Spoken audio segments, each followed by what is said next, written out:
नमस्कार, मी पंजाब खूप दिवसापासून सांगितलं की राज्यामध्ये 30 तारखेपासून राज्यात वादळी वाऱ्यासह गारपीट होणार आहे आणि 29 तारखेला उत्तर महाराष्ट्राकडे पाऊस सुरू होईल. चांदोड परिसरात, त्याच्यानंतर येवला, वैजापूर बऱ्याच ठिकाणी पाऊस बी झाला, वारं देखील खूप होतं.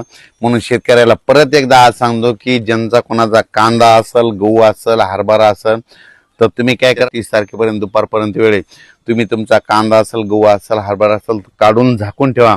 कारण की राज्यामध्ये आतापर्यंत तुम्ही गारपीट होत असते फक्त एका भागातच होते, पण ह्या पावसामध्ये 30 मार्च पासून ते 3 एप्रिल पर्यंत 30, 31, 1, 2, 3च्या दरम्यान राज्यात ठिकठिकाणी गारपीट होणार आहे. आणि काही ठिकाणी लिंबासारखी गारपीट होईल, काही ठिकाणी बोरासारखी होईल, काही ठिकाणी चिंचोक्यासारखे गारपीट सगळ्या जिल्ह्याला पाहायला भेटणार आहे. तर सुरुवातीला सांगू इच्छितो की मग गारपीट जास्त कोणत्या एरियात होणार आहे.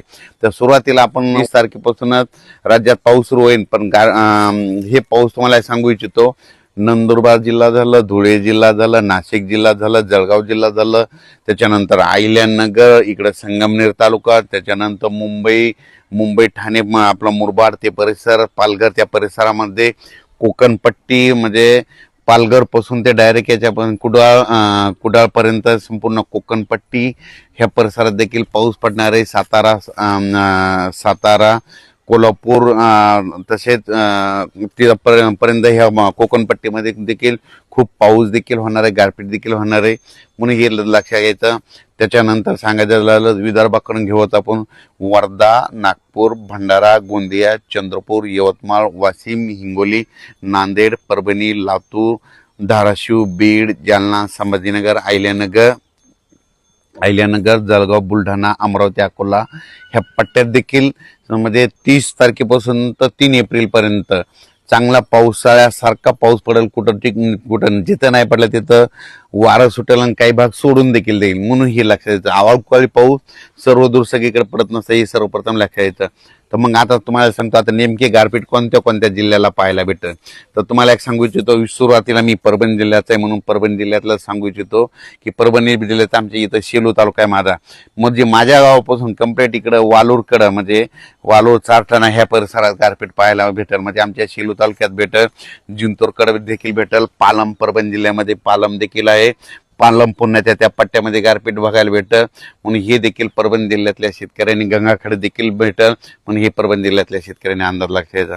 आपण परभणी जिल्ह्याच्या बाजूला बीड जिल्हा, तर बीड जिल्ह्यातल्या शेतकऱ्याला सांगू इच्छितो की गेवराई जिल्ह्यामध्ये देखील, गेवराई तालुक्यामध्ये देखील पाऊस देखील भेटेल, गारपीट देखील भेटणार. बीड जिल्ह्यात मध्ये वादळी वाऱ्यासह पाऊस पडणार आहे, ठिकठिकाणी पडणार आहे, काही भाग सोडून देणार आहे. म्हणून बीड जिल्ह्यातल्या शेतकऱ्यांनी अंदाज लक्षात. जालना जिल्ह्यात देखील म्हणजे कन्नड, सिल्लोड, भोकरदन त्या पट्ट्यात देखील अजिंठापर्यंत तिकडे देखील काही ठिकाणी खूप, सोयगाव त्या परिसरात देखील चांगल्या परिसराचा पाऊस होईल, काही ठिकाणी गारपीट होईल. म्हणून हे देखील सर्व शेतकऱ्यांनी लक्षात घ्यायचं. त्याच्यानंतर संभाजीनगर जिल्ह्यामध्ये देखील वैजापूर, गंगापूर ह्या पट्ट्यात देखील चांगला परिसर पाऊस देखील होईल, गारपीट देखील होईल. म्हणजे संभाजीनगर जिल्ह्यामध्ये चांगल्या प्रकारचा वादळी वाऱ्यासह पाऊस होणार, काही ठिकाणी गारपीट देखील पाहायला होणार नाही. म्हणून हे लक्षात घ्यायचं. अहिल्यानगरमध्ये देखील खूप ठिकाणी गारपीट पाहायला भेटतं, काही ठिकाणी वारा सुटेल, कुठं पाऊस पडेल, काही ठिकाणी निरंग देखील राहील.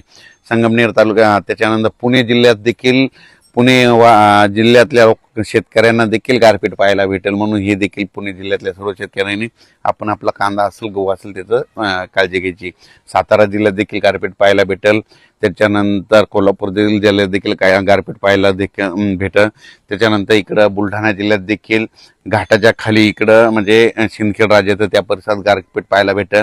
त्याच्यानंतर अकोला, अमरावती तिकडल्या जिल्ह्यात देखील गारपीट पाहायला भेटेल, पाऊस देखील पडेल. त्याच्यानंतर वर्ध्याकडं हिंगणघाट त्या परिसरात देखील गारपीट पाहायला भेटेल. त्याच्यानंतर सांगायचं झालं तर इकडं यवतमाळ जिल्हा, माहूर तालुका त्या परिसरात देखील काही ठिकाणी पाऊस, काही ठिकाणी गारपीट पाहायला भेटेल. म्हणजे सांगायचं झालं तर खूप ठिकाणी म्हणजे हे पाऊस काही ठिकाणी पावसाळ्यासारखं पडेल, काही ठिकाणी रिमझिम पडेल, काही ठिकाणी सोडून देखील देईल. पण राज्यात मात्र 3 एप्रिलपर्यंत राज्यात हे अवकाळी पावसाचं सावट आहे, ही सर्व शेतकऱ्यांनी लक्षात घ्यायचं.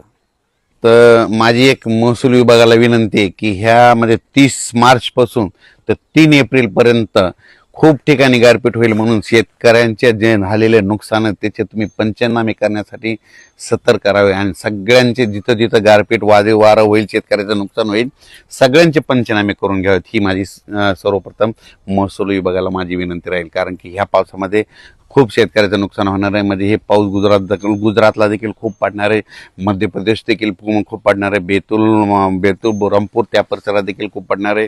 त्याच्यानंतर इकडं तेलंगणात बी पडणार आहे, आदिलाबाद, धर्माबाद, हैदराबाद त्या परिसरात बी पडणार आहे. इकडं बसव कल्याण तिकडं देखील राहणार आहे, कर्नाटक देखील राहणार आहे. इकडं तिकोटी, धारवाड, त्याच्यानंतर म्हणजे कर्नाटकमध्ये बऱ्याच ठिकाणी चांगला पाऊस गारपीट होणार आहे म्हणून हे देखील लक्षात येतं. म्हणजे सांगायचं झालं तर राज्यामध्ये ह्या पावसामध्ये जरा वारं जास्त राहील आणि गारपीट देखील. म्हणजे दरवेळेस काय असतं, महाराष्ट्रात पाऊस आला तर काय होतं, फक्त एखाद्या 2 जिल्ह्यामध्ये पाऊस आणि गारपीट होते. पण याच्या मात्र प्रत्येक जिल्ह्यामध्ये 5-7 ठिकाणी अशी गारपीट झालेली अशी म्हणजे न्यूजला बातमी येईल. म्हणून सर्व शेतकऱ्यांनी आपण आपल्या पिकाची काळजी घ्यायची, पशुधनाची काळजी घ्यायची आणि पाळीव प्राण्याची काळजी घ्यायची. पट्टीच्या आंबा उत्पादक शेतकऱ्यांना सांगू इच्छितो की तुम्ही काय करा, तुम्ही तुमच्या आंब्याची काळजी घ्या. कारण की कोकण पट्टीकडे देखील खूप पाऊस देखील बघायला भेटणार आहे, गारपीट देखील भेटणार आहे. तसे नाशिक जिल्हा, त्याच्यानंतर नंदुरबार, धुळे, जळगाव ह्या पट्ट्यात देखील चांगल्या स्वरूपाची गारपीट पाहायला भेटणार. म्हणून त्या शेतकऱ्यांनी आपण आपल्या पिकाचं संरक्षण करावं. अचानक वातावरण बदल झाला तर परत एक मेसेज दिला जाईल. धन्यवाद.